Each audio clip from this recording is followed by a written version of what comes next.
Alright, so this is going to be a quick video. Well, kind of quick. This is going to be kind of my own reaction to the Sega CD. This is one I got in the mail. I got it super cheap, broken. However, it sounded like it was going to be an easy fix. Just the tray wouldn't eject, but everything else worked fine. Well, the guy sent it in the mail. And as you can see by that Sega CD not sitting in there right, the standoffs that were holding it in are plastic, and those all broke. I've got a way to repair those, but I wasn't going to worry about it until I had fixed it initially to see if it would even run, because the thing wouldn't even power on.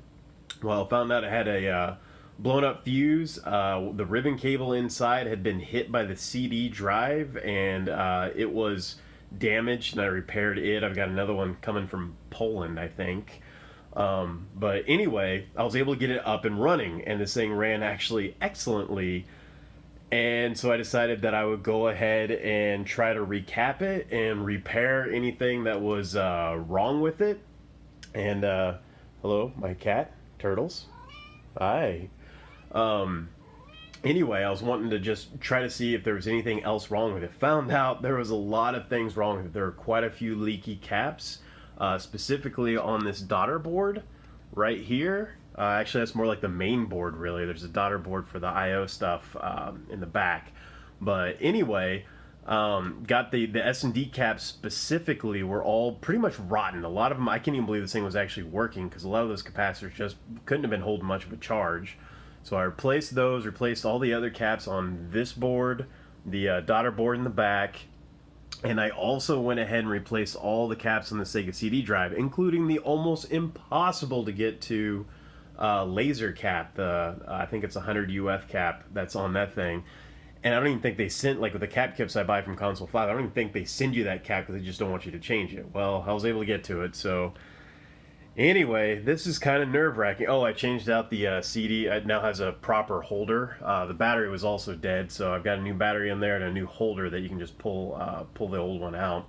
And as you can see, none of the RF shielding's on it or anything. I haven't turned this thing on. I have no clue what's gonna happen. So, but I'm ready. I got a controller. I got a cat. And I've got my Sylpheed CD, which is the best game to test these things with since it puts so much stress on the hardware. I'm going to hit the power button here, and I have no clue what's going to happen. This thing could start smoking. I doubt it. I put in everything right. But at the same time, you just never know with this old stuff. So anyway, let me do this.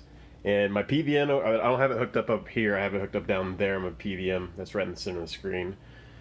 Let's see what happens. I want to see lights. Lights? Yes! It's alive again! Never mind the audio. That PVM doesn't have very good audio. Whew, okay, so that part's good. I had to realign the teeth on the CD drive again, and I think I did it right. I think I'm getting better at that. So let's see if it even pops out. I'm actually worried. The CD drive's what I'm worried about more than anything else. Yeah, let's see what happens.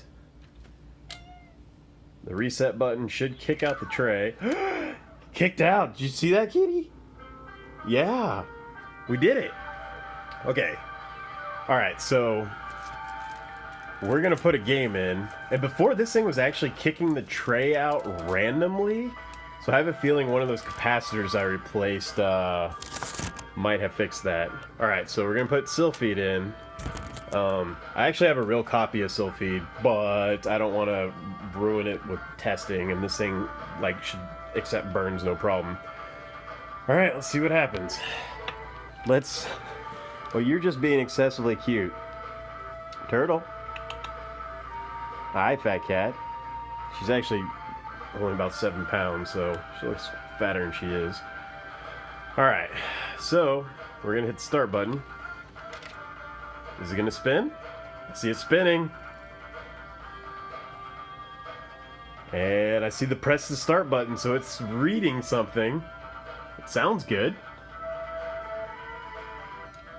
Let's press that start button. Oh, we got a boot screen. It's reading.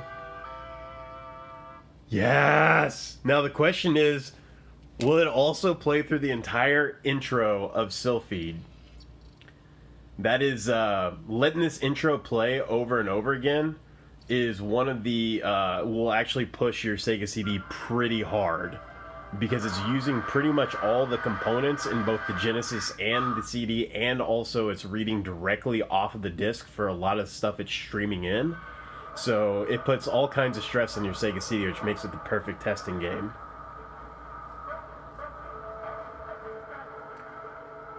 Oh, this is beautiful. I just don't want a read error. Usually by now you get a read error if you have some issues with your Sega CD. Actually, I take that back. Some models just don't like Sylphied. Like, there's not much you can do about it. This game was rough on systems. Look at that.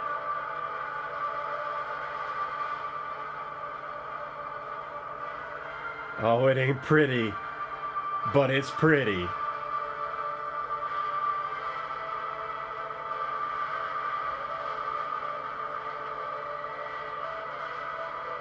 Oh, that is just... Oh, this makes me so happy. Oh, being able to save this thing from the dumpster. And this thing was 100% dumpster. And it's alive. Now the only thing I have left to fix is, well, pretty much getting those studs back in place and getting that ribbon cable. And this thing will be perfect. Actually, better than perfect. This thing will be ready to go for the next 30 years. Easy.